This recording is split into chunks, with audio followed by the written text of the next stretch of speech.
another episode in our Shooter AI tutorial series in UE4. In the previous episodes, we managed to get our AI to shoot at us and for them to give us a chase to continue shooting at us like so. Okay, so what we're going to do today is moving on.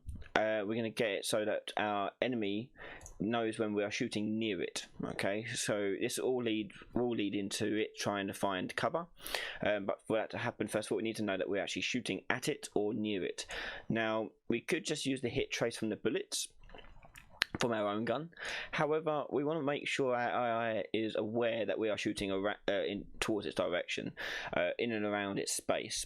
That way it doesn't have to be hit to know that, oh hang on, I'm in danger, therefore I should look for cover. So that's what we're looking at, how we achieve that today.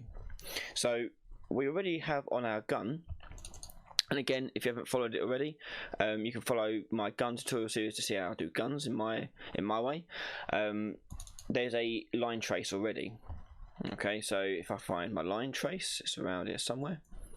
There it is. So here's my line trace, which is doing the actual bullet itself. Okay, what I want to do is add another kind of trace to this to determine its threat.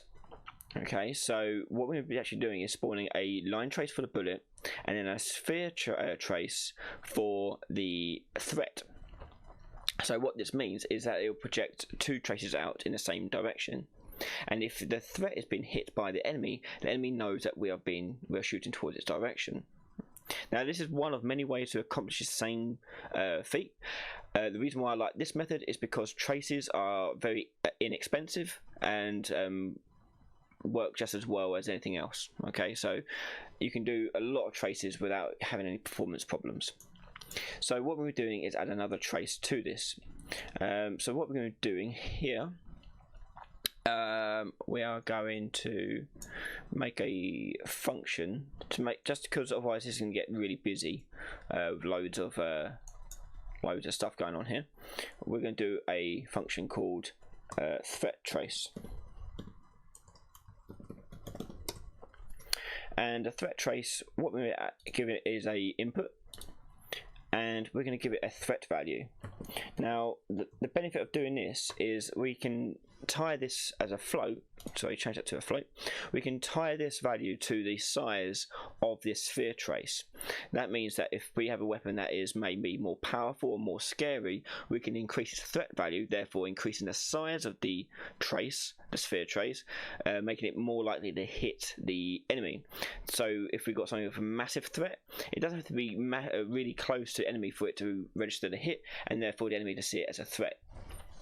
So it allows us a lot of flexibility when it comes to our various types of weapons we have in the game. So this threat trace, we're going to use this threat value to calculate the sphere trace.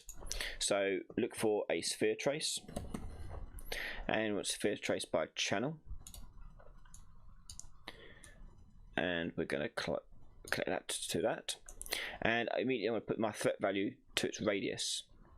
Now with threat value, we need to give this a default value when we go into our gun.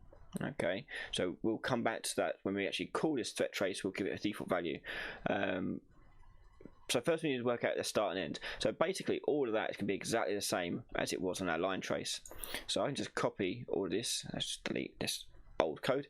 Just copy all of this I had on my line trace and put it onto my sphere trace. Again, it's exactly the same as my gun tutorials on how to accomplish this. So, hang on, that's the end, sorry. And to start, it goes from just the get world location here. Okay, so even though I've gone through it in my other tutorial, sorry, I might as well go through it here as well. So here we've got a muzzle tip on our gun. So this is a scene component right at the end of my gun. We're going to get this world location and its world rotation. Its world location is going to be the starting point of our trace, and the end point is going to be calculated by looking at its rotation, getting its forwards vector, i.e. its direction, and how far we want the gun to go, and adding it onto our world location, our starting position, and that will give us the end location of our trace. For debugging, I'm just going to turn my debug type onto we'll do persistent for now, just so we can see what it's looking like. And I'm going to change its trace color so we can determine it differently from the other trace we have. Okay, so we can make that blue and make it a light blue on the hit. Okay, so we'll do that. Actually, I'll change this to duration so we can check it as well. Okay, so that's my threat trace. We can compile that, go to my fire bullet here, and when I do my line trace by channel, I can do it before or after, it doesn't really matter too much. I'm going to do mine before, so I'm going to do a threat trace, call my threat trace function out, and I'm going to put in a threat value here, and I can just type it in, or I can set a variable up in my guns variables, which I'm going to do. Threat level, and this could be a float. I compile it and set the default value to, let's try 15 and see how that looks like. I'm just going to plug that into my threat trace. Click compile, and I'm going to turn on my other line trace debug so you can see the two traces working together. So when I shoot, he's shooting at me. When you can see the threat level of my gun as a sphere trace. Now I want to make that a little bit bigger so that it can be detected by the enemy a lot easier. So let's change that to say 45. Compile that and push play. The enemy's now shooting at me, and if I shoot my gun out, you can see the threat trace go out, and it's not going through, it's going through my characters. So let's have a look at what I've done there. Oh, we need to change its trace to camera, like so. There we go.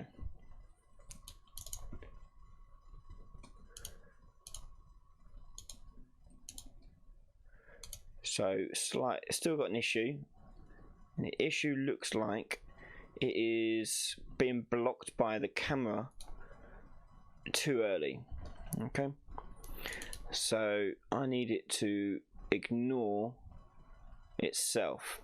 So on the threat trace, I'm going to tell it to ignore me. So here I'm going to we need to make an array.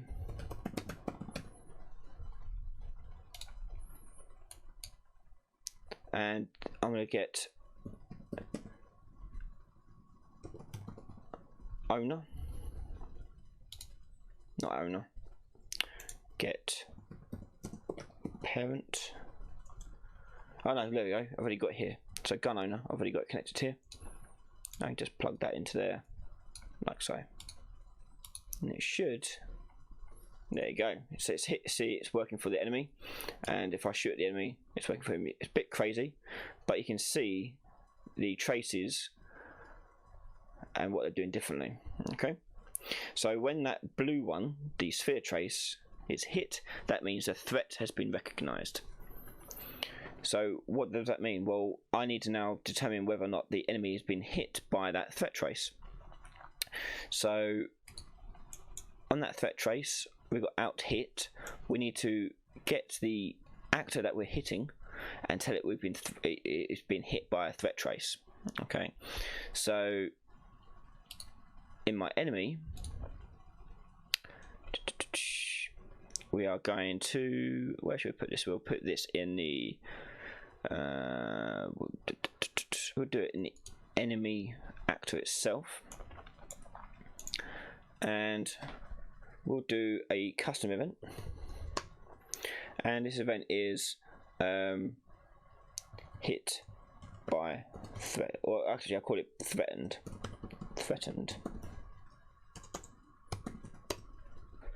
So my threatened custom event is going to be called when I detect my hit trace. So for now I'm just going to do a very simple print string.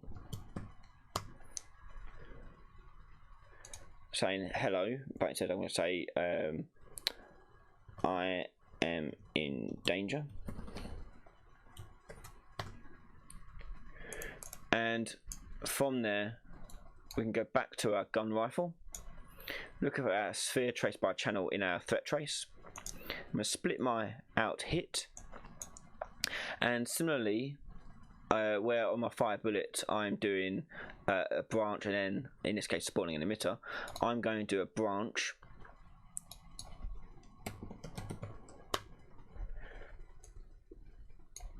which is then going to, if it's true, going to take the out hit actor and cast that to the enemy.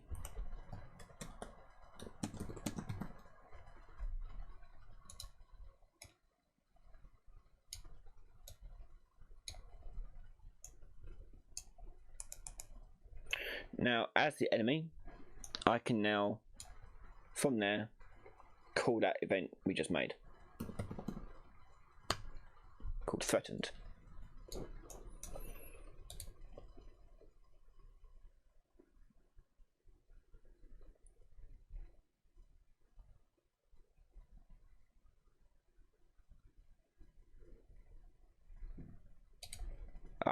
Probably I got an error because I forgot to compile my enemy. There we go. So when I push play and I shoot, you can see it says the I am in danger.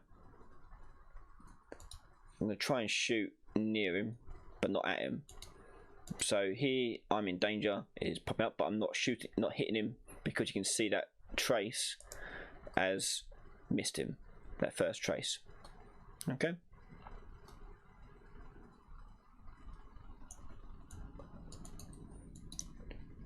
So from this, in the next episode, we can now start working on our EQS system, which takes that and tells it to look for cover and run for it.